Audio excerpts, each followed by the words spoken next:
تو یہ تھا کہ جو ابھی آپ نے کہا کہ بعض لوگ ایسے ہیں کہ کسی کی تعریف کر دیتے ہیں. جی جی. ایسا ہمارے یہ اہل حدیث مدارس سے کچھ نوجوان فارغ ہیں جو یوٹیوب وغیرہ پہ بھی اکثر آتے ہیں, جیسے ان لوگوں کی تعریف کرتے ہیں جنہوں نے صحابہ کرام کے خلاف قلم اٹھائی یا حاکم وقت کے خلاف خروج کی, ان کی زندگی بھر محنت رہی.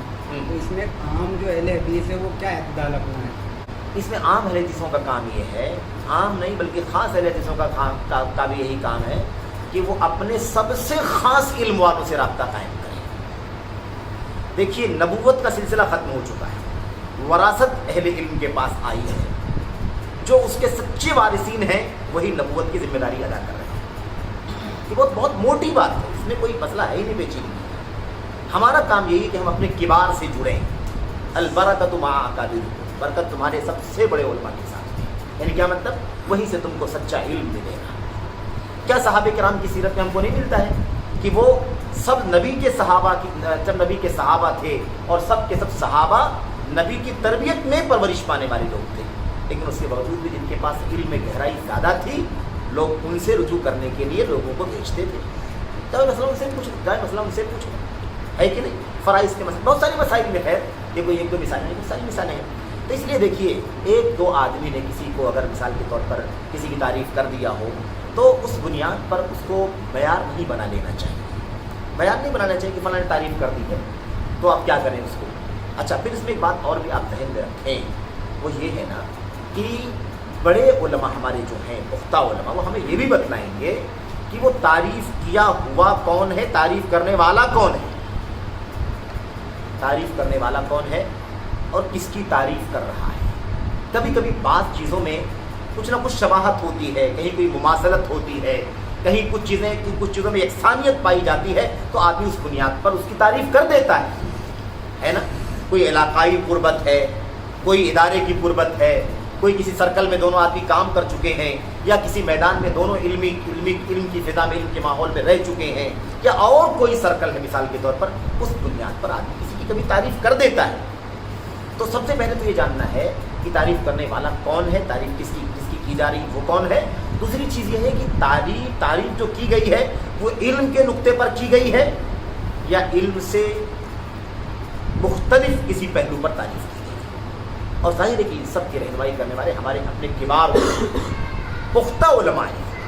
سمجھ رہے ہیں نا, پختہ علماء. کبار کا مطلب پختہ, کبار کا مطلب صرف عمر رسیدہ نہیں. یہ بھی آپ یاد رکھیں, ان لوگوں علماء نے لکھا باقاعدہ کہ اگر علم کے اصولوں پر چلنے والا ہے نا, علم کے اصولوں پر چلنے والا ہو, سلف کی راہ پر چلنے والا ہو, وہ اصاغر والی روایت جو ہے نا, اصاغر والی روایت جس میں اللہ کے نبی حضرت مسعود نے فرمایا رضی اللہ تعالیٰ عنہ نے کہ جب تک اپنے بڑوں سے علم حاصل کرو گے تب تک بھلائی پر رہو گے, جب اپنے چھوٹوں سے علم حاصل کرو گے ہے نا تو ہلاکت کی طرف, ضلالت کی طرف چلے جاؤ گے. اس تناظر میں کئی ایک اقوال سلف کے موجود ہیں, اور میں بھی آپ کو کتاب کا حوالہ دینا چاہتا ہوں. یہ آپ سے گزارش بھی کرتا ہوں کہ اس کتاب کو بہت اچھی طرح سے پڑھیں. اس کتاب میں آپ کو الگ الگ ابواب پر بہت سارے مسائل, بہت سارے سلف کے اقوال ملیں گے.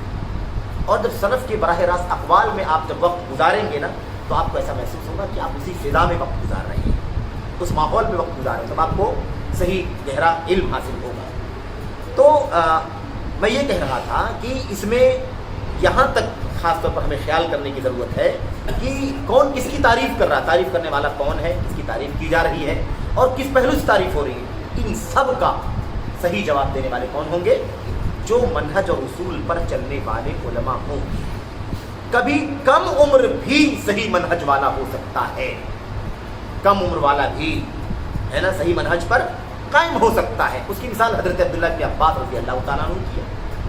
مثال کے طور پر صحابہ کرام نے, بہت سارے بزرگ صحابہ کرام نے اعتراض کیا حضرت عمر بن خطاب رضی اللہ تعالیٰ عنہ کے اوپر کہ بھئی آپ اپنی بڑوں کی مجلسوں میں اس کم عمر بچے کو کیوں لے کر کے آتے ہیں؟